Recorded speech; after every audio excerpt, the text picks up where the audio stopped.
Pterodactyl here, and welcome to another episode of Lawn Mower Mysteries and Oddities.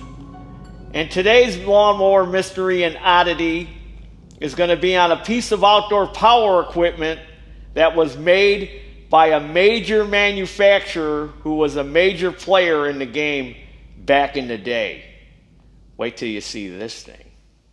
Buried deep within corners of decaying mower shops, ancient relics lie. Peculiar artifacts left behind, baffling even today's most experienced repairman.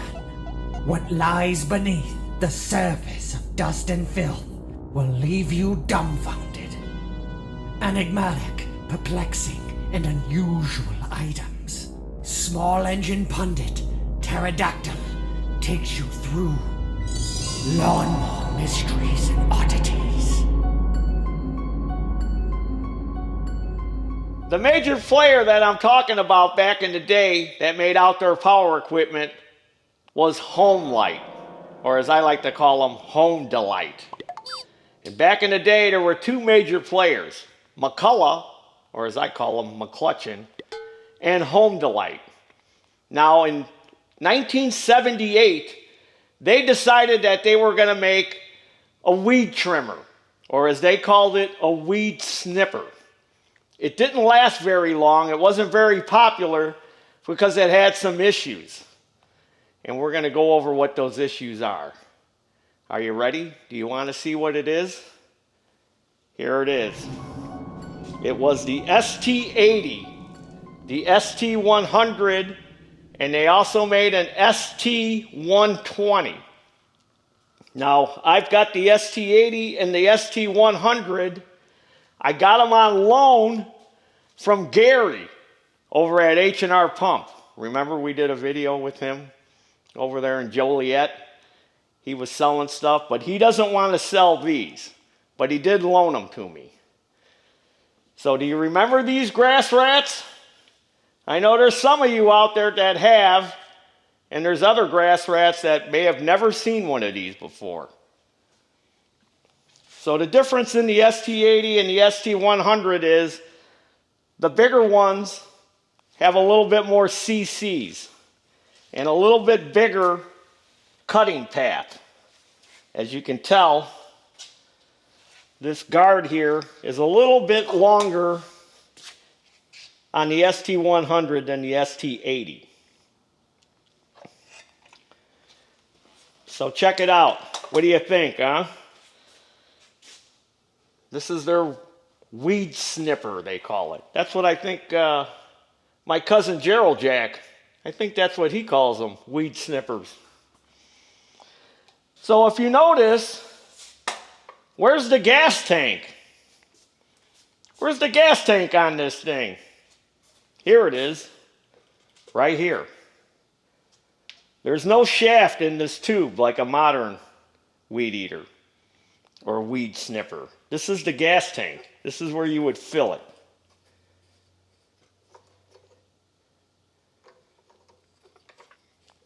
Isn't that something? So one of the issues or problems I see is this thing is direct drive. It's not like the weed snippers of today, which have a clutch.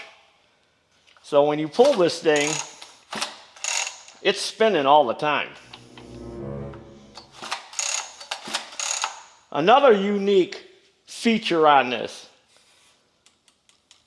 shield here, this guard, is also the muffkin. This is the muffkin, and this is where the exhaust comes out of the muffkin. So this is your muffkin. This part here. And check this out. This is on the ST100, it's not on the 80. This is a gas shutoff. That pinches the fuel line off. That's pretty slick, huh? And I believe the fuel filter is in here. This is the fuel filter. Oh, nice. Now I broke that. Sorry, Gary. Maybe I can glue that back on. So some things I read online when I was doing a little research on this was people complained that it vibrated a lot. And it was hard on the hands from all that vibration. And since the motor is down here, it would tend to be hard on your lower back from holding it. So if you used it for any amount of time, your lower back would start to hurt. Like I said, it didn't last very long. So when I got these from Gary, they were pretty dirty. So I cleaned them all up. You could tell they'd been sitting for a long time. This one actually had a repair tag on it from Gary's. And he repaired it back in 1989. So this thing was about 10 or 11 years old when he got it in for repair. So I put some premix in it and actually was able to get it to run. You want to hear it run, grass rats? Let's see if we could start it up and get it running. Oh, let's point out a couple other little features on it. So here's your kill button. That's where you would kill it. And then it looks like it's got a trigger lock on here. So here's your trigger lock. So you can lock it on high throttle. But again, when you're starting this thing, it's sitting on the ground. And it's direct drive. So you got to kind of tilt it back when you're starting it. And here's your choke. This is your choke right here. And this is your air filter cover. There's a donut-shaped foam air filter. Fits on this pin.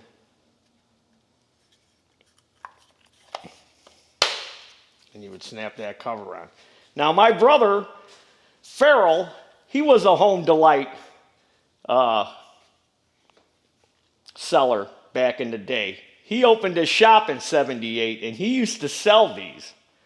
I remember seeing these at his shop that he had for sale. But I never worked on any of them. He did all the handheld back then.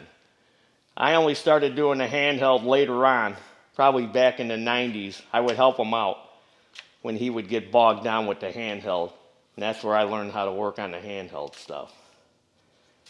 But that's pretty unique, ain't it? All right, let's start it up. I got it latched on high throttle. And I got the choke out. Woo! Woo!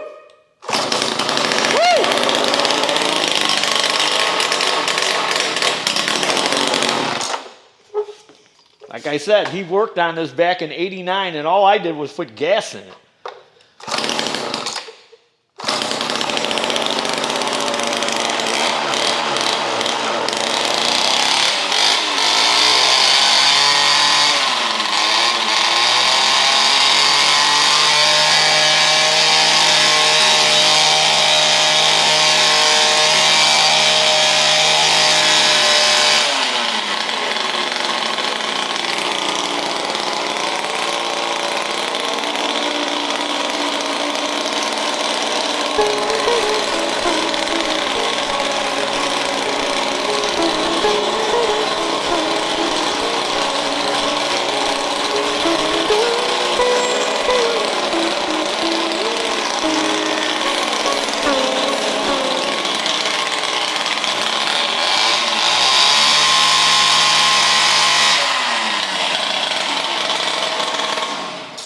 Isn't that something? I was dancing with the Home Delight.